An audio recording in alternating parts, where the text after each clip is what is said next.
caminado, que se ha ensuciado los zapatos caminando, este México profundo. Déjame saludar al maestro Francisco Paco Cruz, periodista de larga trayectoria, más de 47 años en el periodismo, eh, autor de una larga lista de libros. Le recomiendo sus dos más recientes, Las Damas del Poder y García Luna, el Señor de la Muerte, orgullosamente miembro de esta familia sin censura, mientras me tomo un suerito, mi querido Paco, porque la caminadita que nos aventamos me hizo recordar que aquí en Sonora no importa si es octubre, es más, al paso que vamos en Navidad, vamos a andar en shorts acá en Sonora. Está bueno el calorcito. Desde acá te mando un abrazo, mi querido Paco.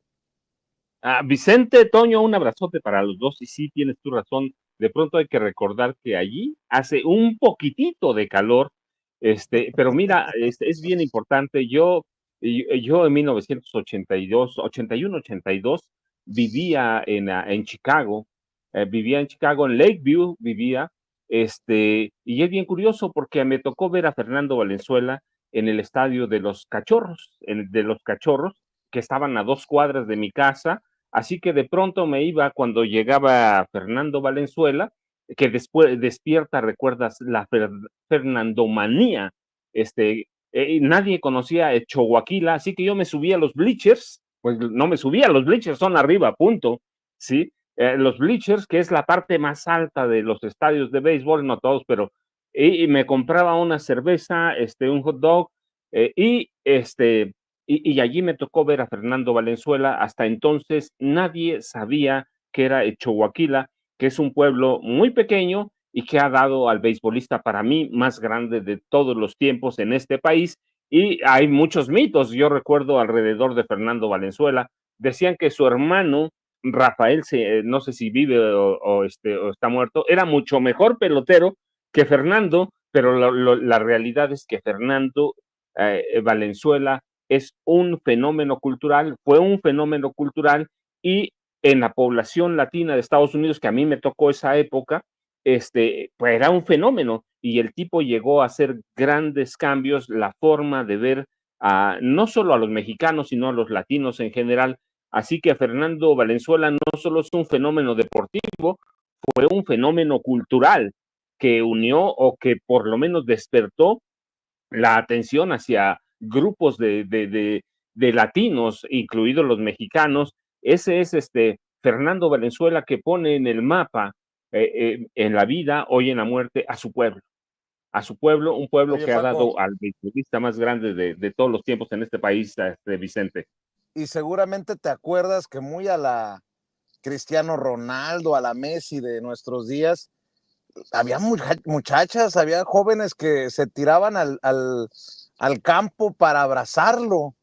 Recuerdo un par de ocasiones en que se suspendía el partido porque brincaban seguridad y se metían a abrazarlo. Es más, voy a decir algo que espero no se malinterprete. Fernando logró que el lucir como mexicano, entre comillas, no fuera considerado feo, no fuera considerado naco, no fuera considerado fuera de lugar, ¿no? Aquel tipo con el cabello largo, aquel muchacho de rasgos indígenas, pues fue aplaudido y reconocido hasta por los que tú quieras. Y lo digo con mucho respeto, porque también veníamos de oleadas, de olas anti-inmigrantes, anti-mexicanas.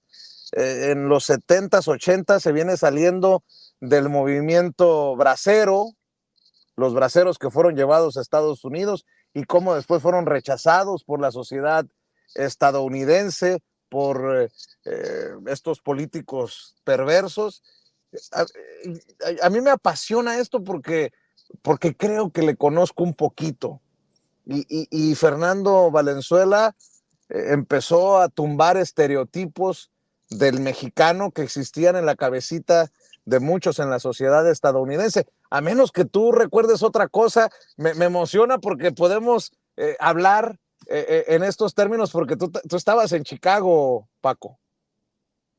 Sí, fíjate, es bien curioso, Vicente, porque además el Toro Valenzuela. Yo recuerdo mucho, por ejemplo, en Chicago, prácticamente todos los mexicanos que yo conocí, todos llegaban de la Ciudad de México, todos, aunque llegaran de Puebla, de Oaxaca, todos eran chilangos. Y Fernando Valenzuela, y este es el fenómeno bien curioso, que sale de una ranchería. Choaquila sigue siendo un pueblo pequeño, pero en esa época era una ranchería y es un mexicano que rompe todos los estereotipos, que no sale, no llega a los Estados Unidos, procedente de la capital. Así que Fernando Valenzuela rompe todo eso, y ya hay un fenómeno bien curioso. Tú tienes razón, todavía hablábamos en la escuela, yo estudiaba historia, todavía hablábamos de los espalda mojadas, fíjate, de los estereotipos que representaban los mexicanos y de la necesidad de huir cuando te acercabas a un mexicano. Entre mexicanos pasaba eso, fíjate. Decían que el peor enemigo de un mexicano era otro mexicano. Así que Fernando Valenzuela llega a romper todo eso, esos mitos y esos estereotipos que había en torno a la comunidad mexicana, y yo me siento parte de eso, pues porque vivía ahí. Yo llegué a Chicago en 81, fíjate, llegué el 20 de noviembre, salí de México, y debo haber llegado a Chicago como 4 días después, porque primero pasé a Houston. Yo quería quedarme a vivir en Houston porque, pues seguramente por lo que había oído, ¿sí? Pero Houston no me gustó, todavía no me gusta, así que tomé camión porque viajé en autobús, llegué como 3 días después en autobús a Chicago, pero había ese mito todavía, todos éramos espalda mojadas, todos éramos indocumentados, no había personas sobresalientes, aunque siempre ha habido, pero sí había sus mitos, y era el producto de los espalda mojadas. Así que a mí me tocó todo, parte de ese fenómeno, y te digo, y me tocó ver bien a Valenzuela. ¿Por qué? Pues porque fui parte de eso y porque vivía en una ciudad en la que había cualquier cantidad de mexicanos. Oye, Y Fernando rompe todo eso, Vicente. otra de las cosas que creo que cambió Fernando es que ya no era estigmatizado usar el traductor. Cuando lo entrevistaban en la televisión en inglés, como él no hablaba inglés en ese momento, llegando a Estados Unidos, pues le ponían traductor simultáneo, una persona que estuviera traduciéndole y dando su versión en inglés. No sé si fue uno de los primeros casos o el primer caso de esto para la televisión estadounidense, Paco. De un momento a otro el hablar español no era, no era mal visto en Estados Unidos. Mira nada más. No, no, Vicente, mira, hoy te subes a un autobús o vas a hacer tu GED, lo puedes hacer en español. Antes no había eso. En realidad, Fernando llegó a romper esos moldes que generan, perdón, esos moldes que generan estereotipos y te dan orgullo de pertenencia a un lugar, ¿sí? Es el orgullo de, aunque los mexicanos, debo decirlo, porque conocí parte de las comunidades allá y conozco algunas, siempre han sido muy orgullosos, eso hay que decirlo. El mexicano va a ser mexicano toda la vida, lo ha sido, lo va a ser y seguramente lo va a hacer en el futuro. Como decía Chabela Vargas, ¿no? Los mexicanos nacen a donde se les da la chingada gana y viven también ahí. este, y a mí me tocó parte de eso, pero sí, sí, Fernando Valenzuela llegó a romper ese miedo que había a ser mexicano en muchos aspectos, sobre todo en el deportivo, que es llevar la bandera más alto, porque hasta antes de él, recuerdas, teníamos a muchos boxeadores, cualquier cantidad de boxeadores mexicanos que eran ídolos en Estados Unidos. Entonces, Fernando sale de otra cosa, llega a otro deporte y se convierte prácticamente en un rey del béisbol, y y eso lo hace mucho, que lo acerca a los estadounidenses, un ícono de la perseverancia, ¿no? De que así son los gringos, y él rompe todas esas barreras y se convierte hasta hoy, para mí, te digo, es el beisbolista que rompe prácticamente todos los estereotipos, los mitos, y después de ahí puede pasar cualquier cosa y tenemos cualquier cantidad de ídolos, porque antes teníamos solo en el boxeo, Vicente. solo para cerrar, ahorita que me acuerdo una anécdota, en mi restaurante favorito de Chicago, que por cierto es italiano, pero es propiedad de un mexicano de Oaxaca, le mando un saludo al buen Armando, La Escarola se llama, pues resultó que por coincidencia era el restaurante favorito de Tom La Sorda, y me tocó saludar a Tom La Sorda, el que fuera el manager de los Dodgers, y el que le dio la pelota a Fernando Valenzuela en aquella serie mundial de 1981. Y me acuerdo que la primera ocasión que Armando me lo presentó por ahí, nos tomamos fotos y toda la cosa, y le comentaba que yo era de Navojoa, y me dijo, de allá era Fernando Valenzuela, y estuvimos platicando un tiempo. También Tom La Sorda, que en paz descanse, de las anécdotas que llevo por ahí en mi costal. Mi querido Paco, si me permites meter segunda a este camión llamado Sin Censura, se puede acercar muy pronto el golpe, pues el golpe contundente contra Norma Piña y contra aquellos que buscan tumbar, pues no sé cómo, de la Constitución, la reforma al Poder Judicial. Mi querido Paco, golpe duro desde el interior del Poder Judicial para Norma Piña. Sí, Vicente, mira, dejando al lado que Fernando Valenzuela se merece eso y mucho más por haber roto moldes en esa época y dejarnos un legado grandísimo. La verdad es que lo que se ha convertido en una chunga, ¿qué es eso? Yo lo dijimos ayer, es una chunga. ¿Cuántos amparos? Parece que los están maquilando, ¿no? Y llegas con un juez y dice, aquí tengo 50,000. Bueno, pues vamos a tirar 50,000 amparos. No, mira, ya tiene necesariamente, y yo de pronto yo digo, ya debían despedir a todos los 55,000 empleados, y debían iniciar una serie de procedimientos para enjuiciar políticamente hablando o juicios de procedencia a ministros y algunos magistrados. La verdad es que de pronto también hay que entender a la presidenta Claudia Sheinbaum Pardo, al presidente del Senado, de la Cámara de Diputados. Ellos saben que Norma Lucía Peña Hernández y toda su mafia, que deben ser como 2,000 personas, que son las que controlan el Consejo de la Judicatura, la Suprema Corte y el Poder Judicial, van a morir necesariamente en las siguientes semanas. Una, por la aprobación de presupuestos, que ya vimos que le rechazaron ayer, anteayer, un presupuesto. Pero segundo, el único órgano facultado para hablar sobre el proceso electoral del Poder Judicial es el Tribunal Electoral del Poder Judicial de la Federación, y ya hay hasta hoy todos los visos de que en los próximos días el Tribunal Electoral del Poder Judicial de la Federación va a aprobar el proceso electoral, valga la redundancia y la cacofonía, para elegir a jueces, magistrados y a los 9 ministros que van a conformar la nueva Suprema Corte de Justicia de la Nación. Hasta hoy, los empleados, sus líderes, sus voceros, algunos magistrados, algunos de los 8 ministros, se han incluso burlado de la presidenta, se han burlado de todo el proceso, pero la verdad es que la democratización les va a llegar, Vicente. ¿Por qué? Porque hay toda la evidencia de que el Tribunal Electoral va a aprobar la elección de jueces, magistrados y ministros, y ahí no hay para dónde moverse.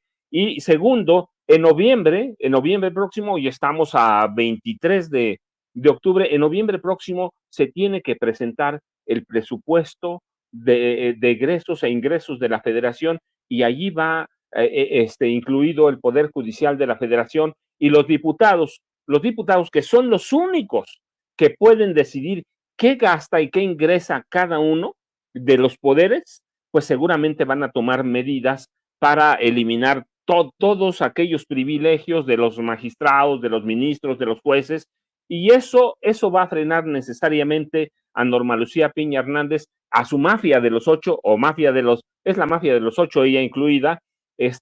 ¿Por qué? Porque sin dinero y luego con el Tribunal Electoral prácticamente en contra, pues van a tener que doblar las manos y van a tener que aceptar que la democratización del Poder Judicial de la Federación del Poder Judicial, es un hecho, y que todas las aberraciones jurídicas que hay ahora, pues se las van a echar en cara en el futuro cercano. Así que ya está próximo, yo digo que es una especie de golpe final a Norma Lucía Piña Hernández. Ella lo sabe, Vicente, por eso se han movilizado aquí, en el extranjero, en todos lados, por eso se han movilizado, porque ya ellos saben que está cerca el golpe final, y el que va a decidir finalmente todo el proceso electoral del Poder Judicial es el Tribunal Electoral, y están a días, Vicente. Ya hoy hay evidencias de que van a aprobar, que ya tienen incluso una ponencia para aprobar un dictamen o un predictamen,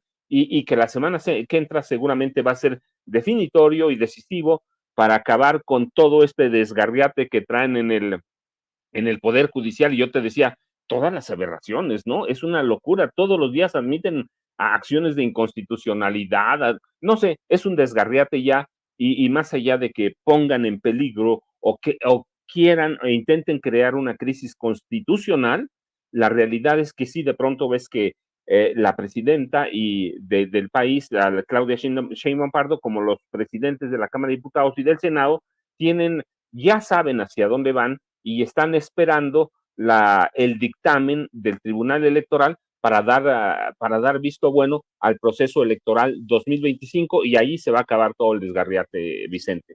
Por cierto, el PT en la Cámara de Diputados insiste, anuncia la demanda de juicio político contra 8 ministros de la Suprema Corte de Justicia de la Nación, incluyendo la ministra presidenta Norma Piña. Vean y escuchen. De los Estados Unidos mexicanos y los artículos 5 al 24 de la Ley de Responsabilidades de los Servidores Públicos.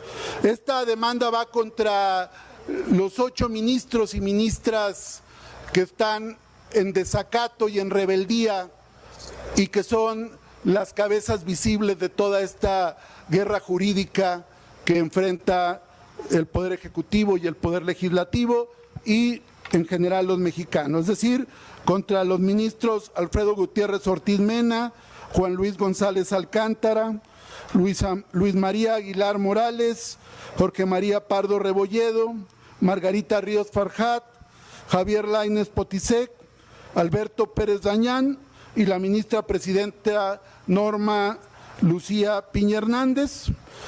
Consideramos que caen en los extremos que se prevén para un juicio político, toda vez que no han observado los principios de legalidad, lealtad, imparcialidad y eficiencia, han hecho un ataque a las instituciones democráticas del país, al constitucionalismo mexicano y a la forma de gobierno republicano, representativo y federal, y han violado. Por cierto, la diputada de Morena por Guanajuato, Antares Vázquez Alatorre, lanza un reto también en torno a esto de que se necesitan cartas de los vecinos y de lo que se burlaron en Harvard de nuestro país, algo que ha denunciado en la mañanera la presidenta Claudia Sheinbaum. Una intervención muy desafortunada del ministro Gutiérrez Ortiz Mena, que fue a acusarnos también a la Universidad de Harvard. Y fuimos la mofa de la Universidad de Harvard, de la Escuela de Derecho de la Universidad de Harvard, porque el señor no tiene empacho en mentir. Fue a decirles que los requisitos para elegir ministros y ministras eran: 1, casi que no te mueras, y 2, que te den 5 cartas de recomendación tus vecinos. Se rieron afablemente los de Harvard, fuimos la mofa. Yo quiero, a través de ustedes, lanzar un reto al ministro Gutiérrez Ortiz Mena, que me diga en qué parte de la Constitución está eso, que esos son los requisitos. ¿En qué parte de la ley establecimos nosotros que esos son los requisitos? Y si no, que le exigimos a este grupo parlamentario una disculpa en el mismo foro en donde se fue a burlar de su país, porque no vamos a permitir que México sea la mofa de estas gentes que no tienen vela en el entierro, están acostumbrados a que nos van a acusar con el rey de España, que nos van a acusar a Harvard, a que nos van a acusar a todas partes en el extranjero, porque ellos acá no tienen resonancia. Entonces, como buenos opositores que están actuando los ministros y ministras, pues entonces que demuestren sus dichos. Entonces, una vez que lo demuestre, pues estaremos en condiciones de exigirle ese desagravio para nuestro país. Gracias. Por eso también Gerardo Fernández Noroña, el presidente de la mesa directiva del Senado de la República, cerró filas con la presidenta Claudia Sheinbaum. Nuestro respaldo a nuestra compañera presidenta Claudia Sheinbaum Pardo. La oposición critica mi posición, pero mi posición es institucional. Yo estoy defendiendo las decisiones que tomó la Cámara de Senadores por mayoría calificada y más ni siquiera por mayoría simple, que son reformas constitucionales que se han convertido en ley vigente en el país. Ya está establecido en la Constitución que las personas juzgadoras serán elegidas por el voto universal, secreto y directo, y la derecha y los dueños de los medios de comunicación se empeñan en desinformar, en desorientar, en plantear las cosas de tal manera como si estuviese en discusión el cambio constitucional. O sea, digo, se puede debatir, reflexionar, pero la ley es ley vigente y se tiene que respetar. Y está establecido que el primer domingo de junio de 2025 se elegirán a las personas juzgadoras. Es muy grande, ya muy grande el número de personas juzgadoras que han emitido resoluciones sin ninguna validez legal.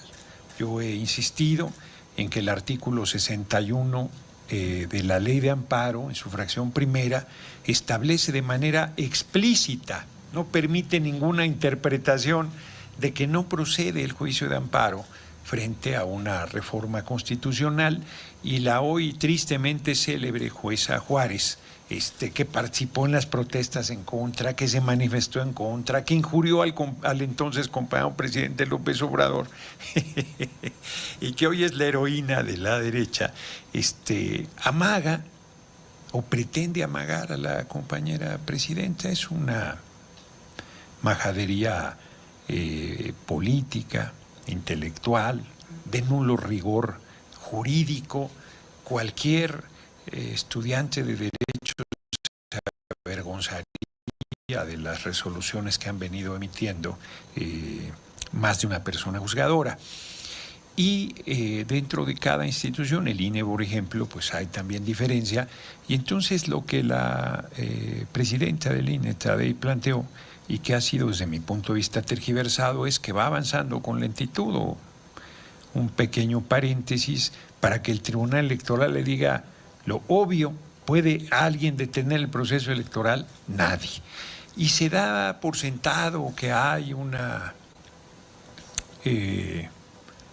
como si estuviera en riesgo la realización de la elección de las personas juzgadoras, como si estuviera en la posibilidad de que esto se detuviera, y no será así. El primer domingo de julio se van a elegir los dichos también de Gerardo Fernández Noroña. Mi querido Paco, ahí te dejé tres elementos sobre la mesa. Mira, Vicente, son bien interesantes. Primero, el ministro Alfredo Gutiérrez Ortiz Mena, que si abiertamente va a mentir, va a difundir información falsa a una universidad prestigiosa en Estados Unidos, imaginémonos qué calidad ética, qué calidad moral tiene al emitir sus sentencias, al ocupar una plaza de ministro de la Suprema Corte de Justicia de la Nación. Esa es verdaderamente una vergüenza. Y por eso es un elemento más de todos los que hay de que esta Constitución, porque ya no es reforma, o la llamada reforma de la Constitución, que ya es una ley, es una necesidad, no ahora, sino desde hace mucho. Tenemos a ministros mafiosos, manipuladores y mentirosos. Y las declaraciones, señalamientos de Gutiérrez Ortiz Mena, pues nos dan una idea de la calidad moral que tiene esa mafia de los 8, que es llamada así, con toda justicia del mundo. Y lo otro, mira, yo te decía, la verdad es que al margen de los dichos de los ministros, estamos a punto de ver de que la Suprema Corte de Justicia de la Nación discuta si la Constitución es constitucional. Esa es una aberración, es una barbaridad, y todo eso nos debe dar elementos para decirnos a dónde estábamos, en qué país estábamos, qué debemos hacer y decir, yo te decía, solo tenemos que esperar una decisión, la del Tribunal Electoral del Poder Judicial de la Federación, y el dictamen prácticamente ya lo tienen. No sé si va a salir esta semana, pero es probable que salga esta semana, y si no, los 2 primeros días de la siguiente, pero el proceso está en camino. Y lo otro, pues mira, la verdad es que no hay, no hay solo desacatos y barbaridades, hay absurdos, hay absurdos. La Suprema Corte de Justicia de la Nación, olvida todo el Poder Judicial, la Suprema Corte de Justicia de la Nación es una caricatura, y los ministros, títeres desesperados por servir o mantener su servicio a los poderes fácticos de este país, Vicente. Así que verdaderamente sí, todo esto es absurdo, y se va a terminar cuando, en el momento que el Tribunal Electoral, como dice Gerardo Fernández Noroña, diga lo que es obvio, que el proceso el proceso electoral judicial sigue adelante, y que el 1 de junio de 2025 tendremos elecciones. Y de pronto, mira, yo digo, sí, el PT tiene razón, sí, urge un proceso para formar un jurado de instrucción para enjuiciar políticamente a los 8 ministros. Se lo merecen, 8 ministros y algunos magistrados, se lo han ganado a pulso, se lo han ganado, y ya debían estar, yo digo, no solo el PT, Morena y el Verde, debían estar ya discutiendo eso abiertamente para quitar el fuero a los 8 ministros y ver a los magistrados mafiosos. Pero, pues te digo, por el otro lado también sí merecen el juicio político, y sí, son una mafia que se va a desbaratar en unos días, en cuanto el Tribunal Electoral del Poder Judicial de la Federación dé el visto bueno para que el INE acelere los trabajos para la elección creo que va a ser el primer domingo de junio de 2025, Vicente. Bueno, para cerrar, comentarios acerca de este achichincle de García Luna, que se convirtió también en miembro del círculo cercano de Norma Lucía Piña, acusado de sus cochinadas. Y por cierto, hablando de cochinadas, también tu opinión acerca de estas declaraciones de Anabel Hernández, que dice que espera que termine en la cárcel Andrés Manuel. ¿Es en serio? A ver, don David. Y hay que colaborar como ofensa. Mira, ya no sé si tomarlo como halago o como ofensa, porque estamos hablando que es la DEA, en buena parte, la que hizo la investigación contra Genaro García Luna, y pues está en el bote. Yo la hice y yo no trabajaba para la DEA. Digamos, la DEA y yo llegamos a algunas conclusiones y el señor está en el bote, ¿no? Es la DEA y el FBI quienes han hecho toda esta investigación impresionante para penetrar al cártel de Sinaloa y llevar al Mayo Zambada a prisión. Y dijéramos, yo no soy de la DEA, pero ojalá tenga tanta eficacia como la DEA y López Obrador pueda terminar en prisión algún día, o profusa justicia. Pienso yo que eso va a ser lo inmediatamente que va a ocurrir, pero esperemos que sea tan eficaz como la DEA y pueda el señor llegar a prisión, que es lo que se merece. Híjole, no sé si tú tengas datos que podrían llevar a pensar que el expresidente López Obrador, Paco, debería terminar en prisión, porque oigo tanta convicción, tanta seguridad en estas declaraciones, que una de dos, andamos muy perdidos, no sé, tú y yo, no sé. Pero bueno, ahí te dejo para tu opinión estos dos últimos casos, Paco. Vicente, ¿nos echamos a reír o nos echamos a llorar? Tú dime. ¿Nos echamos a reír o llorar? La verdad es que perdió el piso hace mucho. Ay, discúlpeme, estos días mi gatita ha estado aquí muy cerca de mí, así que una disculpa, es Lima. Pues saben, estoy en mi casa. O nos echamos a reír o nos echamos a llorar. Mira, pero además, déjame decirte, quitándole todo este lado chusco de que ella ya perdió el piso hace mucho, hay una cosa muy clara, se está prácticamente, no trabajo para la DEA, no trabajo para la DEA, no trabajo para la DEA, se están autoinculpando, se está autoinculpando, nadie la está cuestionando ahí de que, oye, tú estás trabajando para la DEA, nadie, ella solita, y cuando uno hace eso por experiencia, Vicente lo sabe, ¿sí? Cuando uno hace eso, se está autoinculpando, no trabajo para la DEA, no trabajo, pero la DEA tiene esto, la DEA tiene esto, y yo no trabajo, pero ellos, no, hombre, eso no es ninguna necesidad, Vicente, eso no es ninguna necesidad. Para mí, uno se está autoinculpando. Pero dos, lo hemos dicho aquí hace mucho, Vicente, hace mucho perdió el piso, hace mucho perdió el piso, pero pues está bien, es Anabel Hernández, ya que hacemos tú. Yo, mira, de pronto vi una entrevista de ella ayer, anteayer, en la que culpaba prácticamente a Morena de aquella escena en Nueva York, cuando le gritan lo que le gritaron y que bien merecidamente lo tiene, ¿sí? Y ella culpa a Morena. Yo recordé aquella vez de este año, creo que fue, cuando iba a presentar su libro y no fue nadie, Vicente, nadie.